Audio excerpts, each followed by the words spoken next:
Good morning to all. In the subject of cryptography and network security, we are going to discuss about security services today. So, which is a part of OSI security architecture. We have already explained or discussed about OSI security attacks. Now we are moving on to security services. So, what is this security services? So, these are the services provided by some communication system to ensure or to protect, to prevent or recover my organization or my system from any kind of security attacks. Okay, so this security services has been broadly classified into um, categories, 5 categories actually. So what are these 5 categories are? Number one is authentication. So what do you mean by this authentication? It ensures that the messages from where I am receiving or to whom I am receiving is the right person. Okay, so it always ensures the identity of any person. So that is said to be, and similarly whenever I'm receiving the message also, the receiver, whoever receives the message is the right person. Both the way, sender and receiver is ensured that they are the right person to send and receive the message is said to be an authentication. Number two is access control. So access control requires for all the right person or parties to get access to that information or to the target system. That is said to be an access control. Number three is confidentiality. So this confidentiality ensures that the information in my system which is being transmitted or accessible or readable only by the authorized person. To ensure confidentiality, we always use encryption algorithms. Okay, to ensure authentication, we always use digital signatures, which we will be discussing later in our syllabus. Next one is your fourth category is your data integrity.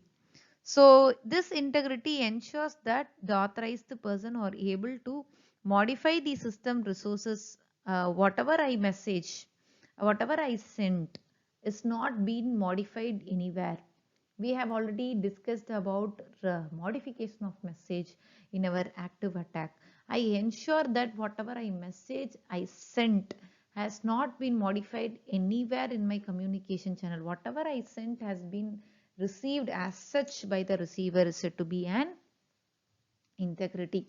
And fifth category is a non-repudiation. Non-repudiation requires that neither sender or receiver cannot deny that they haven't sent or received.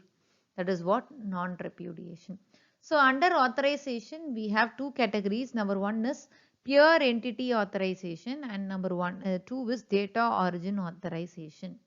Okay, so there and similarly in data confidentiality we have 4 categories: connectionless confidentiality, connection confidentiality, selective field confidentiality, traffic flow confidentiality.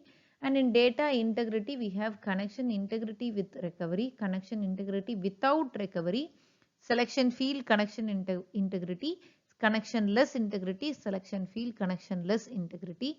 And in non-repudiation, we have non-repudiation origin and non-repudiation destination. We are going to discuss all these in this upcoming slides. So as I said, authentication, it ensures that communicating entity is the person who claims to be.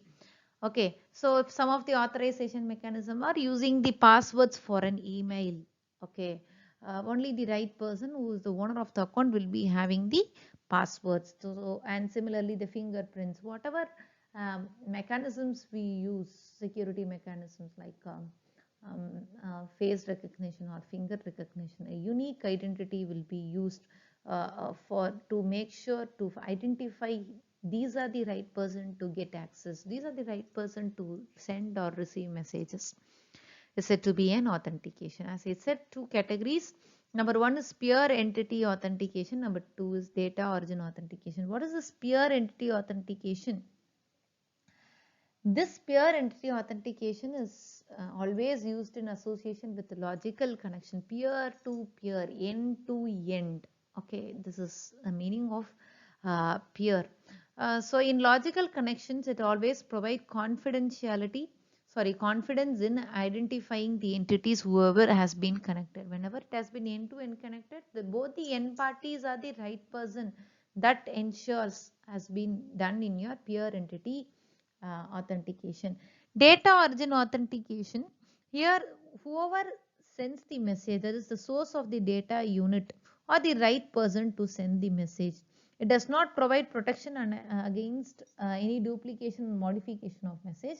Here, in data origin authentication, it just ensures that the person, whoever is sending the message, is the right person. Sender alone has been authenticated in my data origin authentication, like your Gmail accounts. Okay, whoever has been sending message has been whoever has been giving username and password has been authorized and given access to that particular account. That is said to be an data origin authentication. Okay. So moving on to OAuth 2. What is this OAuth 2? Again, granting access to some specific services is said to be an authorization. This OAuth 2 is an industry standard protocol for authorization. It provides mechanisms for users to grant some access to some privileged informations without sharing the username and credentials. That is said to be an OAuth 2. Okay. So moving on to the second category of security services, that is confidentiality. What is this confidentiality? This under confidentiality, we have four categories. Number one is connection confidentiality. Connection and connectionless confidentiality is there. What is this confidentiality? Whatever I message is sent is not being altered. Okay. So the protection of data or user data on connection is said to be in connection confidentiality, like encryption methods we are taking care of to convert my messages into some unreadable form. Okay, next one is connectionless confidentiality, the protection of all user data in single data block whenever you are using UDP. That is what connectionless confidentiality.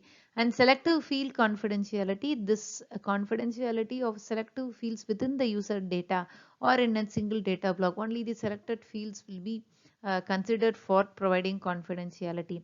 And traffic flow confidentiality is might be whenever we already discussed in passive attack traffic analysis. No other person is monitoring my network. This is said to be an traffic confidentiality. So this is my second category. And third category of security services is access control. So it is nothing but preventing some unauthorized users to get access to my accounts or some unprivileged data are getting access. Similarly, we always have some will be given access or privileges to access certain data, isn't it? So this will be taken care by your by some persons who is managing the data, that is said to be an access control. And the last category is said to be an data integrity. In data integrity, we have five categories. Number one is connection integrity with recovery. In connection integrity, it provides integrity of all user data and connection, as we saw in confidentiality. It provides integrity for all user data in connection and also able to detect any modification, insertion or deletion or alteration of messages will also be able to identify, and recovery will be attempted to if such attacks has been happened. Second category is connection integrity without recovery. So the same thing as above, but we will not take measures as recovery will not be done here. It will detect any modifications and it will provide integrity of any data. And the third category is selective field connection integrity. Again, it provides integrity on certain selected data fields on this certain data, and which is transferred over the network, and it also identifies whether it has been inserted, deleted or replayed. And the fourth category is connectionless integrity. It provides integrity on connectionless environment. Additionally, it is a limited form of replay detection. Okay. And finally, the selective field Connectionless integrity. Again, it provides selective fields over your connectionless environment. Okay. And the last type of services is non-repudiation. Under non-repudiation, we have categorized into two things. One is non-repudiation origin and non-repudiation destination. Here, non-repudiation origin, the sender cannot deny that they haven't sent such messages. In certain certain transactions, the sender may forge the receiver that the messages has not been sent by that person. So this cannot be done in my non-repudiation. And similarly, non-repudiation destination, the receiver cannot deny that he or she doesn't receive any kind of transactions or messages received from the sender. So this is what your non-repudiation. So we have discussed 5 kinds of services. Number 1 is authentication, access control, number 3 and confidentiality, integrity, and finally non-repudiation. These are the 5 services which has to be taken care of to protect my system from the any kind of security attacks. Thank you.